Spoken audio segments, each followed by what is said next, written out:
Hello বন্ধুরা, welcome back to my channel সঙ্গীতার ভালোবাসার ঘরকন্যা।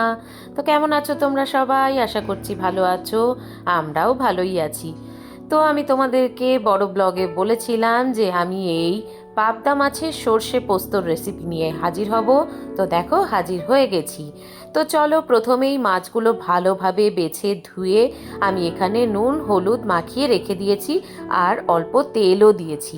একটা টিপস অবশ্যই দিই তোমাদেরকে এই রান্না করতে করতে, পাবদা মাছ কিন্তু তেলে দেয়া মাত্র প্রচণ্ড ফোটে, যার জন্যে অল্প একটু নুন হলুদের সঙ্গে তেল মিশিয়ে নিলে কিন্তু সেই আর ফুটবে না। তো দেখো আমি এখানে কড়াতে সর্ষের তেল গরম করে নিয়েছি। এবার পাবদা মাছগুলো একটা একটা করে ভেজে নেব। আর এদিকে দেখো সর্ষে পোস্ত আমি একসঙ্গে অল্প একটু নুন দিয়ে একটা স্মুথ পেস্ট বানিয়ে নেব। সর্ষে পোস্ত আমি কিন্তু এখানে দু রকমের সর্ষে ব্যবহার করেছি, কালো সাদা দু রকমই, আর অল্প পোস্ত দিয়েছি। এর মধ্যে কিন্তু কাঁচা লঙ্কা দিলেও খুব ভালো লাগে, কিন্তু আমার কাছে সেদিন লঙ্কা অ্যাভেলেবেল ছিল না, তাই আমি কিন্তু দিতে পারিনি। তোমরা অবশ্যই দিও। তো দেখো মাছ ভাজার তেলের মধ্যেই আমি আরও কিছুটা তেল অ্যাড করে ভালো করে গরম করে এবার আমি 1 চামচে মতো কালো জিরে ফোড়ন দিলাম। কালো জিরেটা দিয়েই আমি একটা বেশ বড় সাইজের টমেটোকে কুচি কুচি করে দিয়ে দিলাম। টমেটোটা অল্প ভাজা ভাজা হলে ওর মধ্যে আমি নুন আর হলুদ দিয়ে আবারও একটু নাড়াচাড়া করে নেব। এর মধ্যে কিন্তু এবার আমি অ্যাড করব 1 চামচে জিরে গুঁড়ো, 1 চামচে ধনে গুঁড়ো, আর 1 চামচে ঝাল লঙ্কার গুঁড়ো, যেহেতু আমার কাছে কাঁচা লঙ্কা নেই। তারপরেই আমি সর্ষে পোস্ত দিয়ে যে পেস্টটা বানিয়েছি সেটা ঢেলে দিলাম। এবারে একটু নাড়াচাড়া করতে হবে।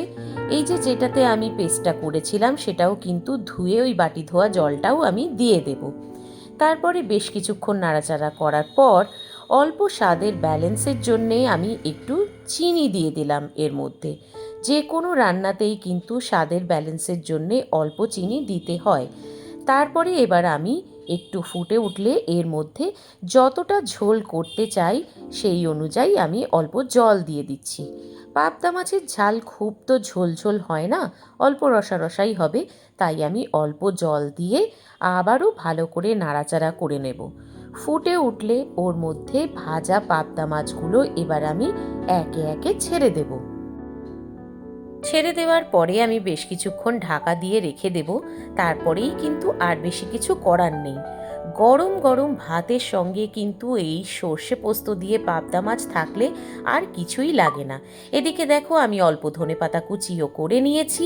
এবারে ঢাকা খুলে মিডিয়াম কনসিস্টেন্সি যখন চলে এসেছে, ভাত দিয়ে খাওয়ার মতো যেটুকু ঝাল লাগে আর কি, সেইটুকু যখন চলে এসেছে, আমি এখানে বেশ খানিকটা কাঁচা তেল ওপর থেকে দিয়ে দেব, আর দেব ধনেপাতা কুচিটা।